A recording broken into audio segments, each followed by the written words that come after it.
네, 안녕하세요. 사과책방에서 83번째로 소개시켜드릴 책은 바로 타계한 지 얼마 안 된, 돌아가신 지 얼마 안 된 존 버거의 다른 방식으로 보기, Ways of Seeing 이라는 책입니다. 네, 이 책은 7편의 에세이로 구성되어 있는데요.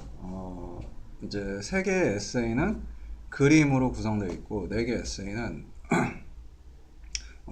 텍스트로 구성이 되어 있습니다.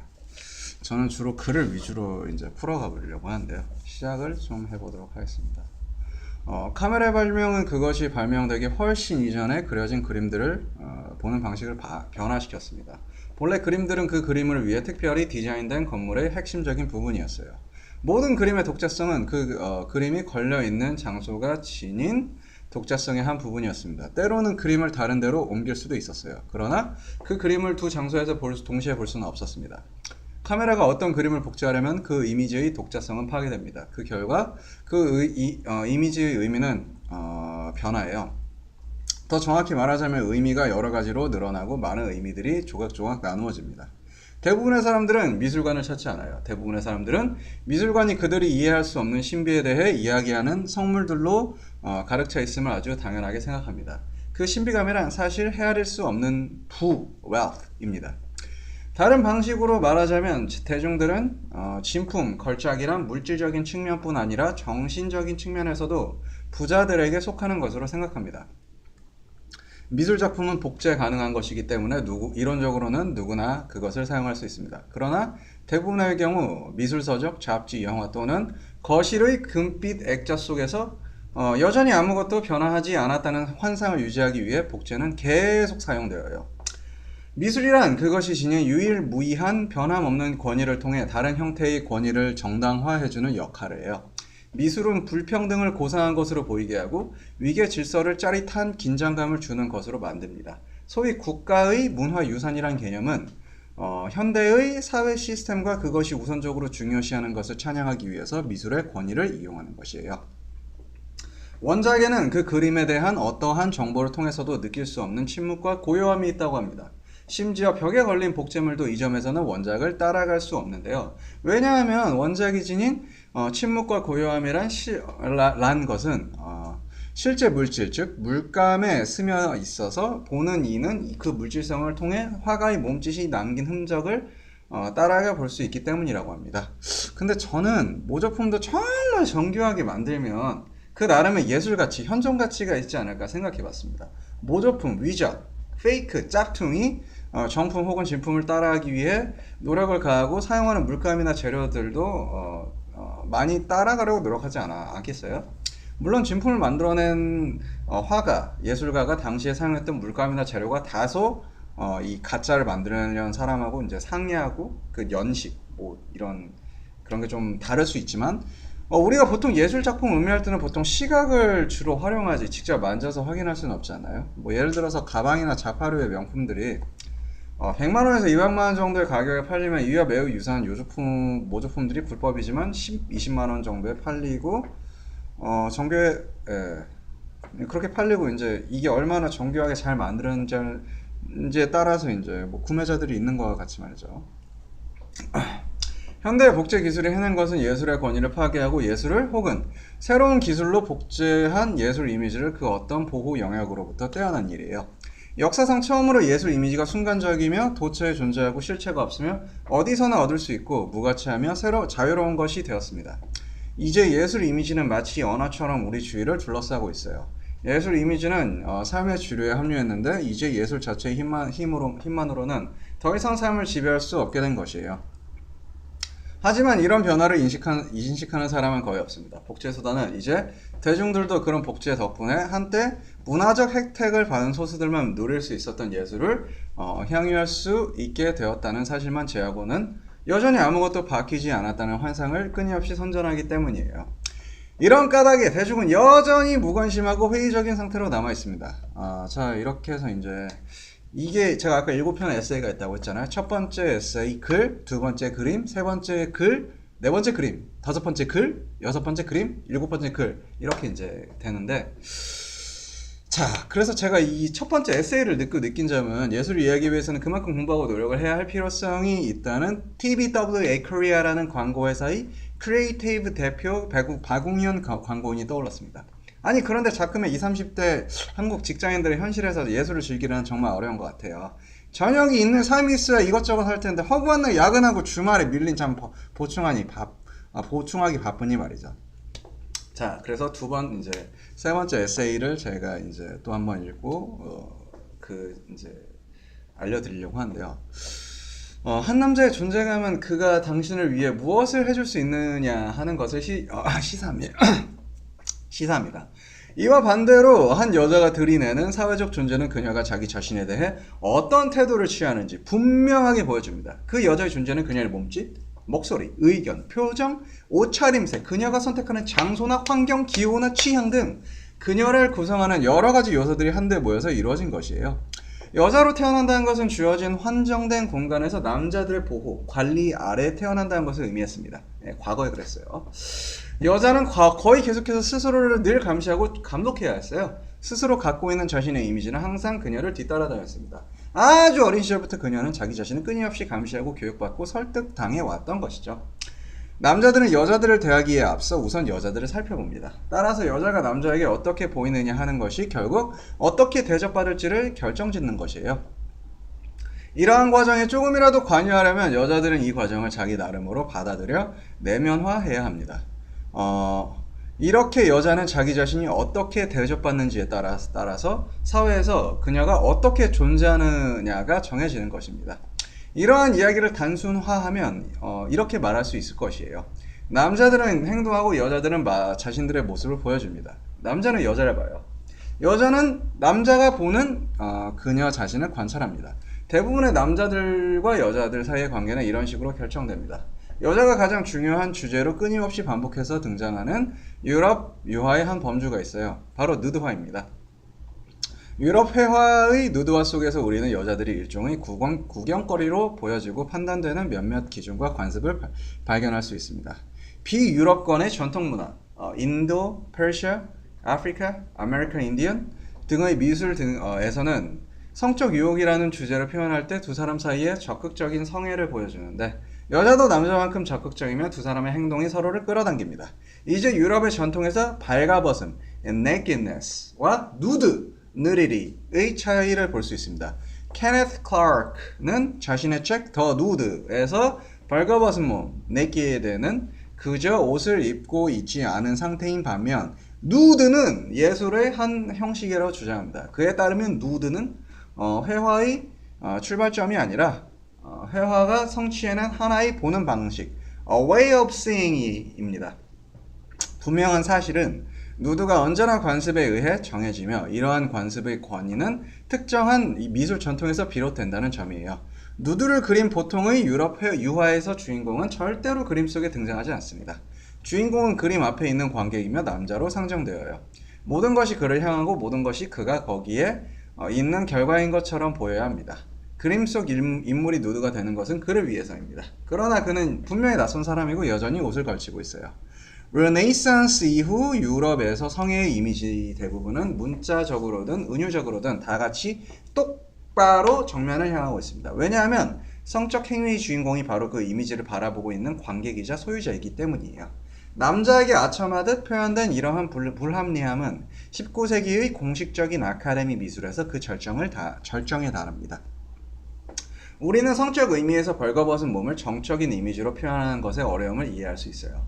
실제의 성적 경험에서 벌거벗는다는 것은 하나의 상태라기보다는 하나의 과정이에요. 그러한 과정에서 한순간을 떼어놓으면 그 이미지는 진부한 것이 되고 그러한 진부함 때문에 그 이미지는 상상의 두 강렬한 상태를 하나로 이어주는 다리로서 기능하기보다는 그 강렬함을 차갑게 식혀버리는 것이 되고 맙니다. 유럽의 누드 예술 형식에서 화가와 관객, 소유자는 보통 남자이며 대상으로 취급받는 인물은 보통 여자입니다. 이런 불평등한 관계는 우리 문화에 아주 깊이 각인되어 있어 지금까지도 많은 여자들의 의식을 형성합니다. 남자들이 여자들에게 요구하는 것을 여자들 스스로도 자신들에게 요구하고 있는 것이에요. 그들도 남자들이 여자를 보는 것과 마찬가지 방식으로 자신들의 여성성을 살펴봅니다. 인류학자 C. 리바스트로스는 다음과 같이 말했습니다. 물건의 소유자 입장에서나 심지어 그것을 구경하는 사람의 입장에서 다 같이 이렇게 탐욕스럽게 물건을 소유하려는 욕망을 노골적으로 드러내는 것이 서구 문명의 미술에서 가장 독보적이고 두드러진 특색 가운데 하나로 생각된다고 말이죠. 유화, oil painting 이라는 용어는 기법 이상의 것을 가리킵니다. 기름에 물감을 섞어서 그리는 기법은 일찍이 고대부터 있었습니다. 그러나 템페라 기법이나 프레스코 기법으로는 묘사하기 힘든 삶의 특정한 전경을 그리기 위해서 나무 패널 대신 캔버스를 사용하는 것을 포함하여 기법을 특별하게 개발하고 완성시킬 필요가 생겼을 때 비로소 미술 형식으로서의 유화가 탄생한 것이에요. 유화 시대가 언제 끝났는지 정확하게 이야기할 수 있는 것도 아닙니다. 요즘도 유화는 여전히 그려지고 있어요. 그러나 유화의 전통적 시각 방식의 토대는 인상주의 시기에 허물어지기 시작해서 입체파에 의해서 완전히 뒤집혔습니다. 이와 거의 동시에 사진은 시각 이미지의 주된 원천으로서 유화가 차지하던 자리를 대신 차지했습니다. 이러한 이유들 때문에 전통적 유화 시대는 대략 1500년에서 1900년대까지라고 말할 수 있어요. 어떤 시기든 예술은 지배계급의 이념적 이해관계에 봉사하는 경향이 있습니다. 자본이 사회관계에 영향을 미치는 것처럼 유화는 사물이 겉으로 드러나는 모습에 영향을 미쳤어요. 마치 모든 것이 상품이 되었기 때문에 모두 서로 교환 가능하게 된 것과 마찬가지로 유화는 모든 사물을 동등한 대상으로 바꿔버린 것이에요. 현실의 모든 사물은 물질성이라는 기준에 따라 기계적으로 측정될 수 있는 것으로 바뀌었습니다. 결국 유화는 모든 사물의 외양만을 총체적으로 보여줄 수 있는 것이에요. 자, 이렇게 해서 5번째 에세이도 끝! 시마이. 마지막으로 이제 7번째 에세이입니다. 7번째 에세이는 주로 광고를 다루는데요. 저 광고는 겉보기에 전과 딴판으로 변화된 사람의 모습을 보여주고 그러한 변화의 결과가 그가 선망의 대상이 되고 있다고 우리를 설득합니다. 남을 사로잡는 매력, 글래머 이란 곧 선망의 대상이 되는 데서부터 생겨나는 것이에요. 광고는 바로 이러한 매력을 제조해내는 과정입니다. 따라서 이제 광고 자체와 그 광고가 선전하고 있는 것들로 얻을 수 있는 쾌락과 이익을 혼동하지 않는 것이 매우 중요해요. 정확히 말해 광고란 실제 그 자체에 기생한다는 점에서 매우 효과적이라 할 수 있습니다. 옷이나 음식, 자동차, 화장품 등은 그 자체로 즐길 수 있는 실제적인 것들이에요. 광고는 쾌락을 찾으려는 인간의 자연스러운 욕구를 일깨워주는 것으로부터 시작합니다. 그러나 광고는 쾌락의 실제적인 대상을 제공할 수 없어요. 어떤 쾌락을 얻는 본래의 방식을 떠나서 정말로 그것을 대체할 수 있는 것은 이 세상 어디에도 없는 것입니다. 광고란 결코 쾌락 자체를 찬양하는 것이 아닙니다. 그것은 언제나 미래의 구매자를 대상으로 한 것이에요. 항상 구매자들에게 그들이 팔고자 하는 상품이나 기회에 의해 자신이 매력적인 인물이 되는 상상을 하게 만들어요. 그리하여 그 이미지를 본 구매자들이 자신이 마치 그렇게 된 것인 양 느끼게 하여 자신의 변한 모습을 부러워하게끔 하죠. 그러나 과연 무엇이 그들을 남들의 선망의 대상인 것처럼 느끼도록 만들어주나요? 그건 바로 다른 사람들의 선망이에요. 광고란 어떤 대상이나 사물에 대한 것이 아니고 인간의 사회적인 관계에 대한 것이에요. 광고가 약속하는 것은 쾌락이 아니라 행복입니다. 즉, 다른 사람들에 의해 외부적으로 판단되는 행복이에요. 선망받는 행복이 곧 매력인 것이에요. 광고를 보는 구매자들은 그 광고의 상품을 구입하면 이루어질 수 있을 법한 자신의 모습을 부러워하게 되어요. 광고는 한 여인으로 하여금 그녀가 그 상품을 구입하면 자신이 선망의 대상이, 그녀를 아름답다고 여겨주는 다른 사람들의 선망의 대상이 될 것이라고 상상하도록 의도된 것입니다. 달리 말하면 이런 얘기예요. 광고 이미지는 있는 그대로의 그녀 자신에 대한 애정을 슬쩍 훔쳐내선 광고 상품의 구입 대가로 그 애정을 주인에게 되돌려주는 것입니다. 광고에는 과거의 미술 작품을 직접 참조하고 인용한 예가 많아요. 심지어 광고 이미지 전체가 유명한 그림의 모작인 경우도 있습니다. 광고의 미술 작품을 인용하는 것은 두 가지 목적에서입니다. 즉, 미술은 풍요의 상징이며 훌륭한 생활의 테두리에 속하는 것이에요. 미술은 세상 사람들이 부와 아름다움을 더욱 돋보이게 하기 위해 마련된 장식의 일부입니다. 미술 작품은 또한 물질적인 관심보다 우월한 문화적인 권위 및 위험의 한 형식을 암시하며 심지어 지혜의 한 형식까지도 암시합니다. 유화는 문화적인 예산에 속해요. 광고에 인용된 미술 작품은 거의 상반된 두 가지 의미를 동시에 얘기할 수 있습니다. 즉 그것은 물질적인 부와 정신적인 것을 한꺼번에 의미해요. 바로 이 점 때문에 미술 작품이 광고에 쓸모 있게 인용되는 것입니다. 광고에 인용된 미술 작품은 광고가 선전하고 있는 물품을 사는 일이 사치인 동시에 문화적으로도 가치 있는 행위라는 것을 의미하고 있어요. 유화와 광고 사이에는 특별한 작품의 인용 이상의 훨씬 더 깊은 연속성이 있어요. 광고는 굉장히 많은 부분을 유화라는 언어 형식에 의존하고 있습니다. 그것은 같은 것에 대해 같은 목소리로 이야기해요. 때때로 우리 눈에는 유화의 언어와 광고의 언어가 매우 비슷하게 보여서 마치 온갖 이미지들 중 거의 동일한 이미지를 나란히 늘어놓고 찾았다 하고 외치는 게임이라도 할 수 있을 것처럼 여깁니다. 예, 광고는 소비사회의 문화예요. 광고는 이미지를 통해 바로 이 소비사회가 스스로에 대해 갖는 신념을 선전합니다. 이 이미지들이 유화라는 언어를 사용하는 데는 여러 가지 이유가 있어요. 유화란 무엇보다도 사유재산에 대한 찬양이에요. 그것은 당신이 소유한 것들이 곧 당신이라는 원리에서 나온 미술 형식이었어요. 본질적으로 광고란 무언가에 대한 향수입니다. 그것은 과거를 미래에 팔아야만 해요. 광고는 그 광고 자체가 요구하는 기준을 스스로 채울 수 없습니다. 게다가 광고가 가치 기준으로 삼는 것은 모두 복고적이고 전통적인 것에 근거를 두어요. 광고가 단순히 당대의 언어만을 사용한다면 그것은 확신과 신용을 모두 잃게 될 것이에요. 광고는 광고를 보는 구매자들의 평균적 교육 수준을 자신에게 유리하도록 이용할 필요가 있습니다. 사람들이 학교에서 배운 역사, 신화, 그리고 시는 광고가 주는 매력을 만들어내는 데 이용될 수 있습니다. 시걸, 두꺼운 담배 있죠? 이게 킹, 왕이란 이름으로 팔릴 수 있고 여자의 속옷이 스핑크스를 배경으로 새로운 자동차 모델이 시골의 멋진 복고풍 저택을 배경으로 팔릴 수 있어요. 광고는 모든 역사를 신화처럼 만들지만 정말로 이 일을 효과적으로 해내기 위해선 역사적인 차원의 시각 언어가 필요합니다. 기술의 발전으로 유화의 언어는 쉽게 광고의 상투어로 바뀌어 쓰일 수 있게 되었어요.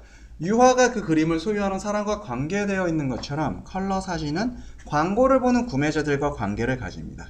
이 두 가지 매체는 서로 비슷하면서도 고도로 촉각적인 수단으로서 그 이미지들이 보여주는 실제의 사물들을 획득했다는 느낌을 보는 사람에게 줍니다.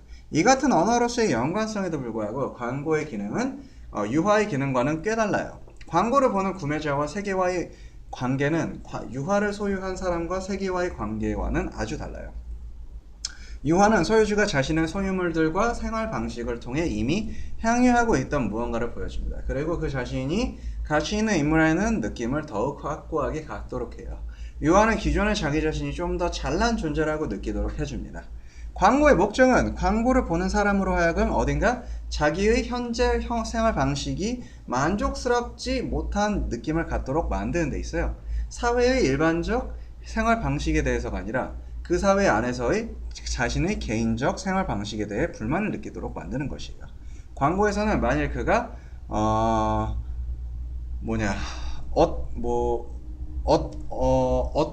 어느 물품을 구입한다면 그의 생활이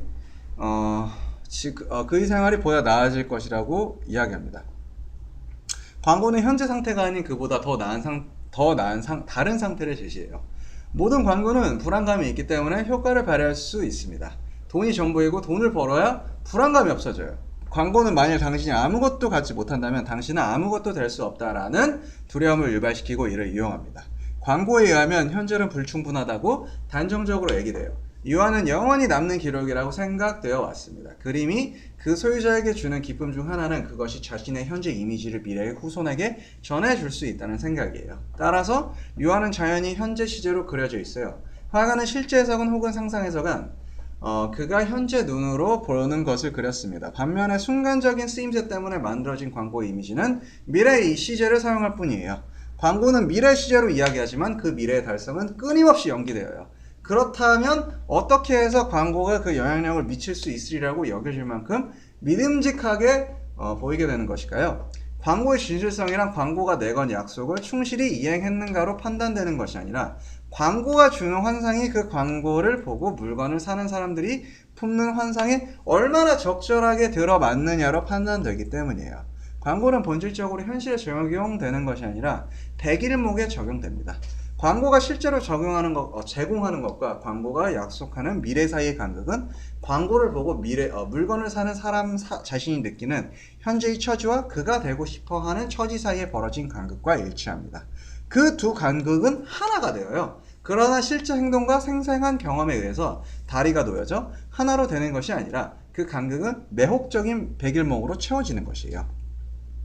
광고는 꿈을 제조해내지 않습니다. 광고가 하는 일은 단지 우리 각자에게 우리는 아직 남들의 선망의 대상이 되지 않고 있지만 장차 그렇게 될 수 있다고 이야기해 주는 것이에요. 광고는 또 다른 중요한 사회적 기능을 지닙니다. 광고를 만들거나 이용하는 사람이 이 기능을 의도적으로 계획하지 않았다고 해서 그 기능의 중요성이 감소되는 것은 아니에요.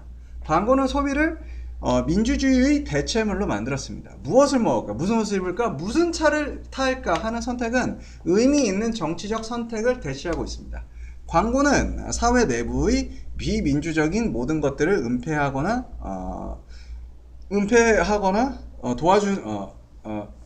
은폐해주는 일을 도와요. 그리고 그것은 세계의 또 다른 지역에서 어떤 일들이 일어나고 있는가 하는 것을 은폐해줍니다. 자, 이렇게 해서 차가책방 존 버거의 Ways of Seeing 다른 방식으로 보기 여기서 마치도록 하겠습니다. 시청해주시고 청취해주셔서 대단히 감사합니다.